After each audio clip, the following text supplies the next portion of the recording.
it's Fen here for Highsnobiety. Now I'm currently at a very secret location. Nobody gets to go here. I'm back at house at Dover Street Market. Now the reason we're here is to meet Angelo Baque, talk about his latest collection and his exclusives for DSM. So let's go.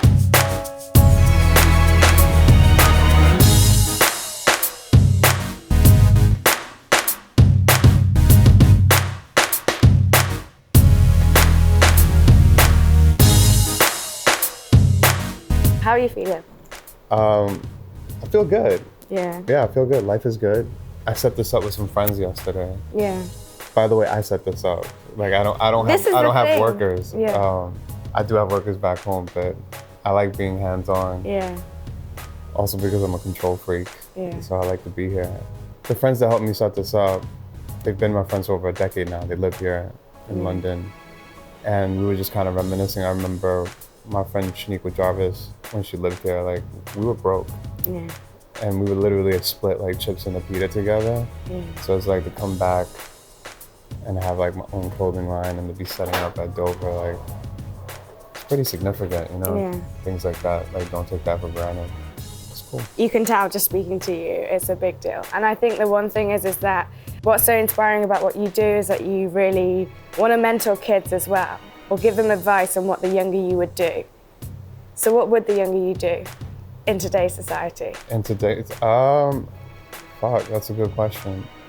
Because when people ask me like what I would do differently, I wouldn't change the trajectory of my career and like life path, because I feel like everything happened for a reason.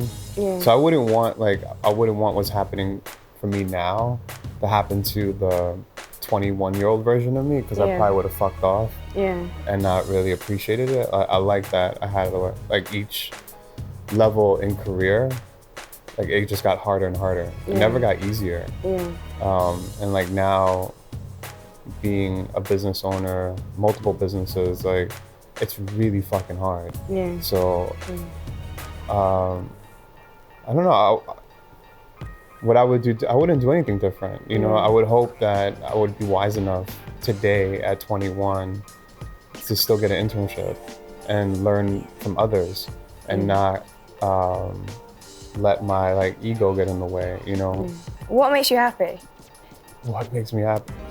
You know what? Helping others makes me happy. You know, like traveling has been cool, making money's been nice, having a roof over my head. But like at the end of the day, like that stuff comes and goes. You know what I mean? So like I'm saying, like last night, actually like have those moments with my friends, like real friends. Like, yeah, that makes me happy, you know? Yeah. Do you want to talk me through what this is all about? Growing up, there was this spot called the Coliseum Mall where there was these guys called the Shirt Kings, and basically they would do these custom airbrush pieces for like your local hood celebrities and like hip hop celebrities. Like Queens is in the late 80s and early 90s was pretty much like a hotbed for hip hop artists. So you're kind of like, you made it moment was to get a custom piece done by the Shirt King and then get a photo in front of their backdrop.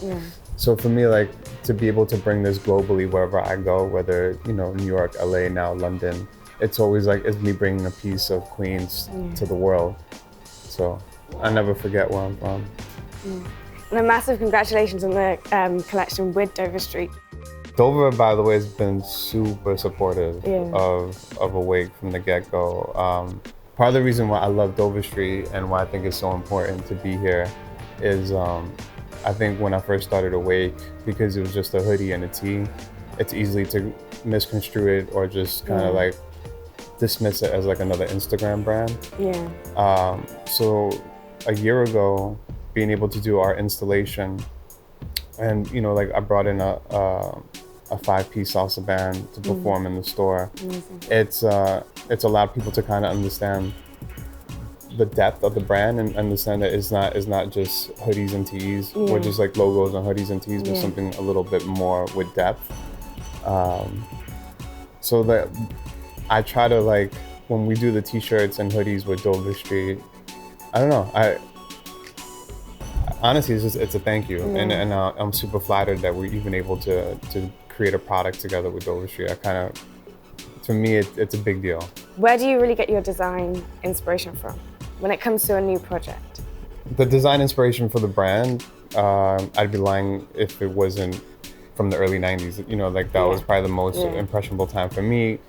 And all the things I love to this day are like entrenched in that era. Yeah. But it's not for me the end all be all. You know, like I like for the influences to be there, but not like just a direct kind of like rip.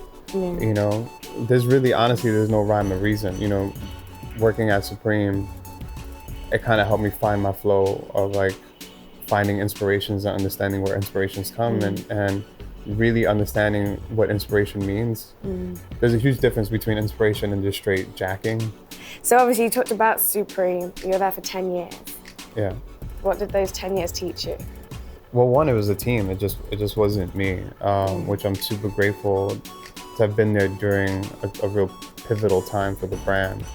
What it taught me is that all of this is really hard work. Like whether if you're making a bucket hat or a t-shirt or a sweatshirt, like I learned that everything needs to be considered. It's probably the hardest I ever worked in my life was working for that brand. And it was really cool to be given a platform to get my ideas out. And like all the things like you asked me earlier, like about my younger self, like all the kind of like internships and all like the gnarly work I had to do, like brought me to that point in order to like package it. You know, so going to school for photography and interning at fashion magazines and, you know, assisting photographers and folding t-shirts and dude, like it all kind of like came full circle and it prepared me properly for that job. And there's going to be kids watching this now and saying or thinking that they want to have a career you have. You said working at Supreme was probably one of the hardest times in your life where you were working. Talk me through a typical day. That's a good question because I never had a day that mirrored. It wasn't like Groundhog's Day, you know, like every day was different because we're always working on different projects. So, you know, it could be either prepping for the lookbook or an editorial, you know. It's also what I made of it because nothing like work wasn't just handed to me. So I constantly had to find, you know, new projects to work on or new ideas to pitch. So there was never really a time to kind of like just sit back and like throw my feet up on the desk. When it comes to Awake, I think about not just fashion, we're thinking about music, we're thinking about culture in general, we're thinking about art. Why is that? I mean, those are my influences. Those are my inspirations. You know, like I have to be today open to listening to the new like Playboi Carti album as much as I like listening to whatever it is that I grew up on. You know, because the minute I close myself off, like it's over for me. You know, like I've witnessed a lot of my friends get so attached to the early 90s or mid 90s or whatever it is that you don't allow yourself to experience like new, like what's going on. I have to push myself in order to make like better and cooler stuff, you know? Because I feel like that's what you want, you know? Like I feel like that's, you know, that'll keep everyone interested. I don't know. I just don't want to make like the same shit that everyone else is making. So it's a childhood playlist. Childhood playlist? Yeah, who is on your childhood playlist? I'm a massive 90s hip hop fan, so this is why I'm interested. So this is probably a quite selfish question. Okay. Digable Planets. Yeah. For sure. Nas, A Tribe Called Quest, De La Soul, Jungle Brothers. Yes. In such an oversaturated industry, how do you, and you do it so well, how do you break through the noise? Just be myself. Just be unapologetically New York and myself. I feel like that's the only way I can separate myself from everyone else is to just be true to myself and be true to all the influences that we're talking about and honoring those influences. And also evolving, you know, because where I was at 10 years ago, mentally, emotionally, spiritually, physically is not where I'm at today. And I feel like the reflection is in here, you know, so yeah. What is next? I think the inevitable, which would be nice, is to open up a store in New York. Yeah. Because I feel like retail is dying. Yeah. That's another reason why it's important to be here and to do like an installation like this, because I think it's really on us if we want to keep stores open and keep supporting stores like Dover Street. I think that's really fucking important. So like for me, in New York, the New York that I grew up in, if you want to talk about influences, like there was always like that local cool store to hang out in and like to kind of like leech information off of older people. So like right now, like I feel like Noah's doing a really good job. Like I literally do like a weekly walk in the neighborhood, and I like hanging out in the Noah store and like talking to the kids there. But ideally, like I would want to have my own shop and be able to kick it there. And where would you place it in New York?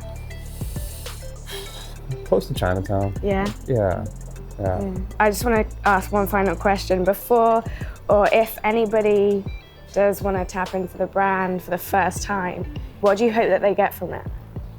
Curiosity and inspiration, you know, not necessarily like to go buy an Awake piece, but like figure out what it is that you want to do with yourself. Like figure out what it is that you want to really work hard and do. Like, or maybe go listen now to a Tribe Called Quest song or De La Soul, like figure out what the fuck it is that we're talking about. You know what I mean? Like for me, that's always important. Anytime like I get a DM from a kid saying like they never knew who Frida Kahlo was, you know, like and now like they're like super into her artwork. Just, you know, things like that, like influence, you know, like, and just being able to push, that makes me happy.